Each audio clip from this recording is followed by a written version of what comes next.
Hello everyone, welcome back to my channel. কেমন আছো সবাই? তো আজ হচ্ছে রাধাষ্টমী। সকলকে জানাই রাধাষ্টমীর অনেক অনেক শুভেচ্ছা ও ভালোবাসা। তো এই পুচকিটা হচ্ছে আমার দাদার মেয়ে। আজ একে রাধা সাজাবো। তো একে কী করে সাজাচ্ছি সেটা তোমাদের সাথে শেয়ার করবো, তো দেখতে থাকো। তখন ক্যামেরা ধরে থাকার জন্য কেউ ছিল না, তাই আমি ফোনটাকে সামনে রেখে দিয়ে ওকে সাজাচ্ছিলাম। আর ও এত সুন্দর করে শুয়ে সাজছিল চুপচাপ, যেন মনে হচ্ছে ও সাজার জন্যই আমার কাছে এসেছে। ওরকম চুপচাপ শুয়ে সাজছিল আর ফোনটার দিকে তাকিয়েছিল। তো প্রথমে আমি ওর কপালে ছোট সাইজের লাল টিপগুলো পরিয়ে নিলাম, আর তারপর আলপনাগুলো সেগুলোর সাহায্যে টিপ দিলাম ওর কপালে। ও যতক্ষণ আমি ওকে সাজাচ্ছিলাম একদম চুপচাপ করে শুধু তাকিয়েছিল। ও হয়তো মনে মনে ভাবছে যে কী করছে আমার সাথে।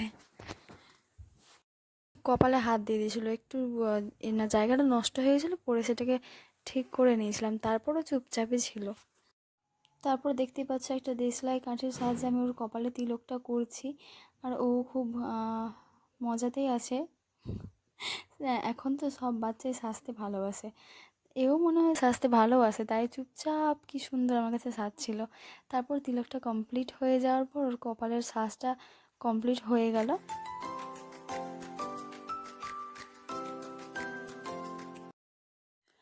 কপালের সাজ তো কমপ্লিট, এবার হচ্ছে জামা কাপড় পরানোর পালা। তো এটা ছিল ব্লাউজ পিস, আর এটাকে আমি ওর ব্লাউজ বানিয়েছিলাম। ছোট তো, তাই তো কোনো পোশাক ওর হবে না, তাই এটাকে এই পেছনে বেঁধে ব্লাউজ টাইপের করে পরিয়ে নিয়েছিলাম। এটাও ছিল একটা ব্লাউজ পিস, এটাকে ওর লেহেঙ্গা বানাবো। এটাকে প্রথমে ডবল ভাঁজ করে নিয়ে তারপর ওর লেহেঙ্গাটা বানাবো আর কি। ও এখনও কি সুন্দর চুপচাপ দাঁড়িয়ে আছে।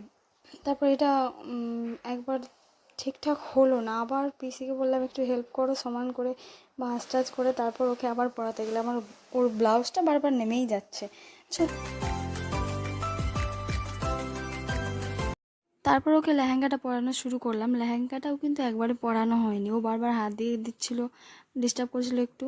তারপর লেহেঙ্গাটা অবশেষে পরানো হলো, আর ব্লাউজটাকে আবার আমাকে ঠিক করতে হলো। ড্রেস পরানো কমপ্লিট হয়ে যাওয়ার পর ওকে জুয়েলারিটা পরালাম। গলার হারটাকে আমি টায়রা বানিয়ে ওর মাথায় পরিয়ে দিয়েছিলাম। তারপর একটা রেড কালার লিপস্টিক পরিয়ে দিলাম, আর ওকে তো কাজল বা লাইনার কিছু লাগাইনি, শুধু সুরমাটা একটু করেছিলাম, ব্যাস।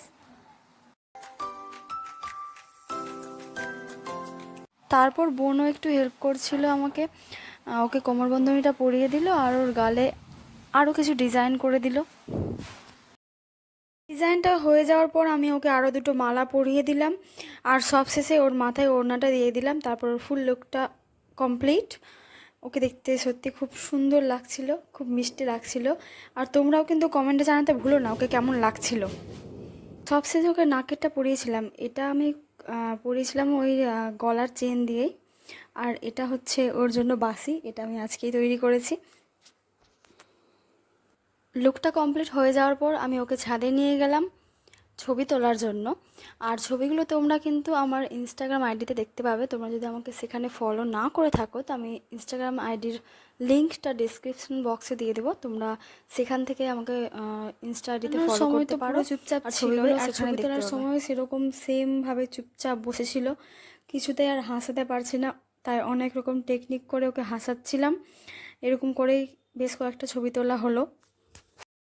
ও আর থাকতে পারছে না, ওর গরম লাগছে, ওই জন্য ওড়না টোনা সব ফেলে দিয়েছে। তো ভিডিওটা আজকে এখানেই শেষ করলাম, আবার নেক্সট কোনো ভিডিওতে দেখা হচ্ছে। আর ভালো লাগলে লাইক শেয়ার সাবস্ক্রাইব করতে ভুলো না। টাটা।